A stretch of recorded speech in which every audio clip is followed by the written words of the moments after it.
നമസ്കാരം. കൊട്ടാരക്കര മീഡിയയിലേക്ക് സ്വാഗതം.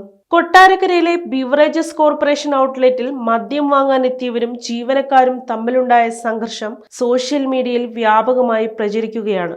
സംഭവത്തിന്റെ CCTV ദൃശ്യങ്ങൾ പുറത്തു വന്നതോടെ സംഘർഷത്തിൽ ആരുടെ ഭാഗത്താണ് തെറ്റെന്നാണ് സോഷ്യൽ മീഡിയയിൽ ചർച്ചയാകുന്നത്. ഹെൽമറ്റ് ധരിച്ച് മദ്യം വാങ്ങാനെത്തിയ ഒരാൾക്ക് മദ്യം നൽകുന്നത് ചോദ്യം ചെയ്തുകൊണ്ട് വീഡിയോ എടുക്കുന്നതിന് പിന്നാലെയാണ് സംഘർഷമുണ്ടാകുന്നത്. ഈ വീഡിയോ ചിത്രീകരിക്കുന്നതിനിടെയാണ് ജീവനക്കാരൻ പ്രതിയുടെ കയ്യിലുണ്ടായിരുന്ന ഫോൺ തട്ടിക്കളയുന്നത്. ഇക്കാര്യം ദൃശ്യങ്ങളിൽ നിന്നും വ്യക്തമാണ്. ഈ സമയത്താണ് കൂടെയുണ്ടായിരുന്നയാൾ പ്രകോപിതനായി ബിയർ കുപ്പി കൊണ്ട് ജീവനക്കാരന്റെ തലയ്ക്കടിക്കുന്നത്. ഹെൽമെറ്റ് ധരിച്ചെത്തുന്ന ആളുകൾക്ക് മദ്യം നൽകുന്നത് നിയമവിരുദ്ധമാണെന്നിരിക്കെ ഹെൽമെറ്റുധാരിക്ക് മദ്യം നൽകിയ ജീവനക്കാരന്റെ നടപടിയും ഇപ്പോൾ സോഷ്യൽ മീഡിയയിൽ വിമർശനത്തിന് കാരണമാകുന്നുണ്ട്.